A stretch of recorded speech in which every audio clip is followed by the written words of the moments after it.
Hi friends, young rebel star Prabhas, Prashanth Neel వీరిద్దరు కాంబినేషన్లో వస్తున్న మొట్టమొదటి చిత్రం సలార్ పార్ట్ 1 సలార్ ఈ నెల 22వ తేదీన రిలీజ్ కాబోతుందన్నమాట. ఈ చిత్రం కోసం movie lovers, pan India movie lovers ఎంతగా వెయిట్ చేస్తున్నారో ప్రత్యేకించి చెప్పనవసరం లేదనమాట. సుమారుగా 400 కోట్ల రూపాయల వ్యయంతో పాన్ ఇండియా స్థాయిలో ఈ చిత్రాన్ని నిర్మించారనమాట. ఈ సినిమా రిలీజ్ డేట్ దగ్గర పడే కొద్దీ సలార్ ఫీవర్ 2 తెలుగు రాష్ట్రాల్లో కమ్ముకుంటుంది. నైజాం ఏరియాలో ఈ సినిమాను ప్రముఖ నిర్మాణ సంస్థ అయిన మైత్రి మూవీస్ డిస్ట్రిబ్యూషన్ చేస్తుంది. ఈ మూవీ నైజాం ఏరియా హక్కులను కొనుగోలు చేసిందనమాట. దీనికోసం ఫ్యాన్సీ రేట్కు నైజాం ఏరియా హక్కులను తీసుకుంది మైత్రి మూవీస్ వారు. ఈ పరిస్థితిలో తెలంగాణ ప్రభుత్వానికి కీలక ప్రతిపాదనలు పంపిందనమాట.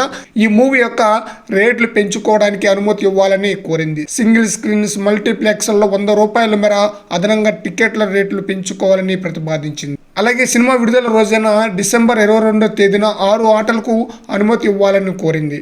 నైజాం ఏరియా వ్యాప్తంగా కూడా సలార్ తొలి షోను తెల్లవారుజామున 4 గంటలకే ప్రదర్శించాలని భావిస్తున్నట్లు తెలిపారన్నమాట. అలాగే కొన్ని ప్రధాన స్క్రీన్లపై అర్ధరాత్రి 1 గంటకే షోను ప్రదర్శించడానికి అనుమతిని కోరింది మైత్రి మూవీస్ సంస్థ వారు.